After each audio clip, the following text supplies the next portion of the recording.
welcome to this week's episode of Coffee with Hiretual. I'm Amy Miller, recruiting in yoga pants and big tech recruiter in the Seattle area. I have been a long-time recruiter. I've been doing this for 20-ish years and have been in tech recruiting for almost half of that time. Mostly here in the Seattle area, so what we affectionately refer to as Cloud City, because of the cloud providers as well as the weather. So this week we had a really interesting topic for you, something I care a lot about and that I don't think gets nearly enough love. We're going to talk about the recruiter hiring manager relationship. So quick shout out to Hiretual, who makes me look so smart in front of my hiring managers. I have been a longtime super fan of Hiretual. I've used it at 3 different major tech companies that I've been a part of in the last several years, and they make me look so smart. I could not manage these relationships and develop the partnerships that I do without Hiretual. So huge fan, and I'm excited to talk to you about what works best for me. We have a couple of questions that we're going to start with. First question is, what distinguishes an effective recruiter hiring manager relationship from a non-effective one? Interesting. So here's I think with any relationship, it's based on a foundation of trust, right? If we don't have the trust, and if we're not able to be on the same page with our partner, whether that's a personal partner, a hiring manager, a fellow recruiter, whatever that might be, we're gonna struggle, right? So the things that I think distinguish a successful or an effective partnership from a not so effective partnership, there's a few different things. Number one, we're working towards a common goal. So one of the most effective measures of success, and frankly how most recruiters are measured, did you make a hire?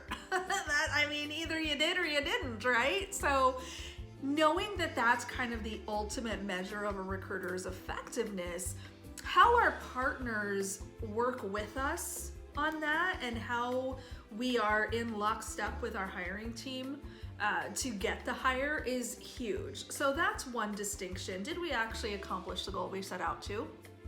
I think also are we on the same page? So this starts all the way back at the very beginning of the relationship with that strategy meeting. If we are not actually sitting down when a new role is open or a new partnership has been introduced and saying, okay, help me understand the problem you're trying to solve here. If that's not part of the equation, you're not going to have the most effective partnership that you could. So that's super important.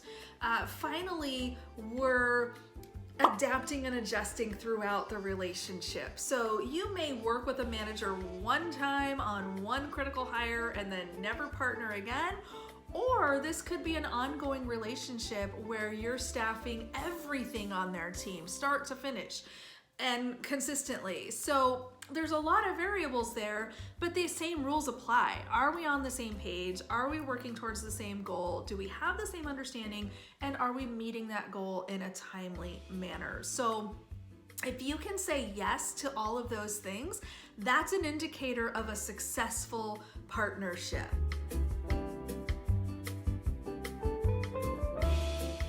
The second question, I love this one because yes, I have. Second question is, have you encountered hiring managers with crazy expectations, and how do you overcome them? Who hasn't? If we're being honest, this is a safe place. You can tell us the truth. Yes, I absolutely have worked with hiring managers who are perhaps a bit unreasonable. This is not unheard of. I think,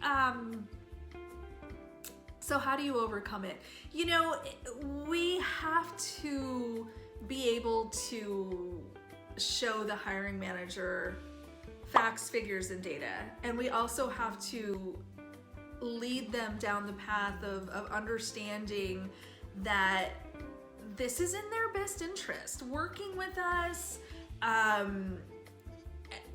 listening to our advice, taking our perspective seriously, those kinds of things. Those are the critical aspects of kind of overcoming this these crazy expectations. So yeah, I have definitely run into this before. And a lot of times it looks a little something like this. Manager wants that crazy purple squirrel. They want the person that has a couple of PhDs and 10 years of experience and has, all of these expertise in 17 different tools. Oh, and they want to get them at a junior level compensation. So are we going to bring this person in at like a level 4 or a level 60 or whatever, depending on the company you're with? But we have all these expectations and we have all of these restrictions around the kind of person that we want to talk to. Super, super, super unrealistic. How do we prove it?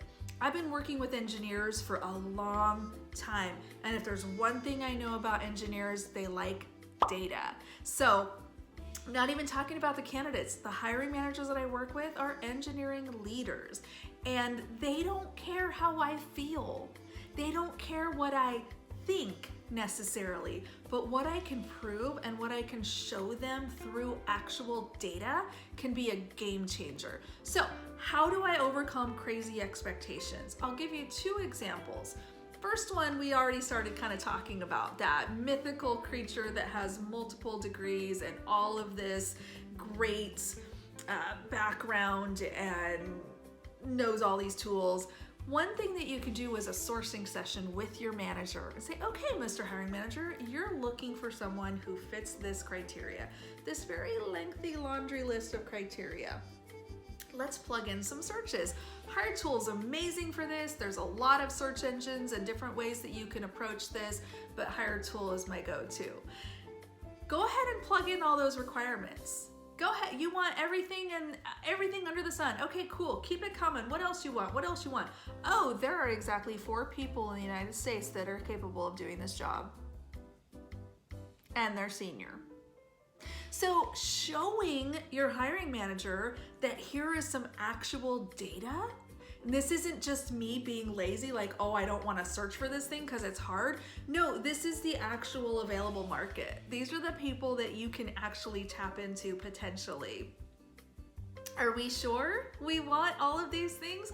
Where can we be flexible? Where can we try to scale something back? So that's a really important way to kind of temper those expectations.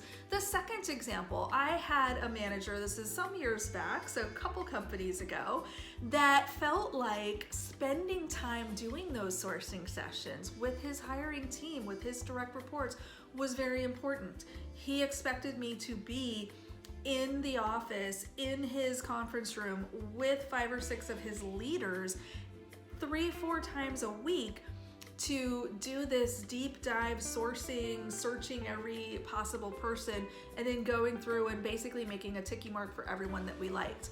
This was crazy. We were spending a lot of time looking at cold prospects, looking at people that were never going to take our call, that were not interested in our problem that we were trying to solve.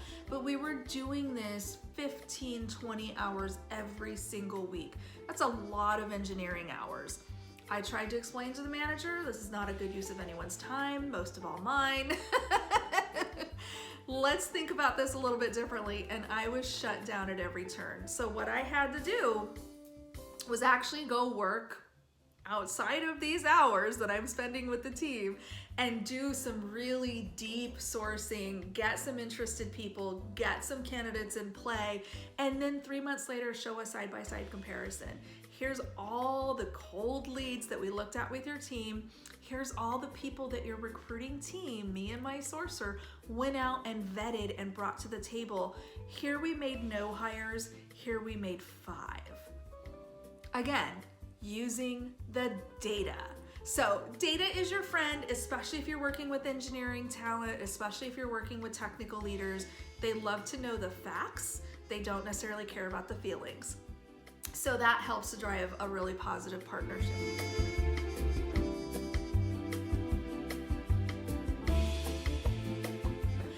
last thing that I want to leave you with when it comes to the recruiting hiring manager partnership, a lot of recruiters are like me. Maybe you don't have a degree. I don't. I barely made it out of high school, stumbled into recruiting as a young 20-something, and I've grown up in this industry.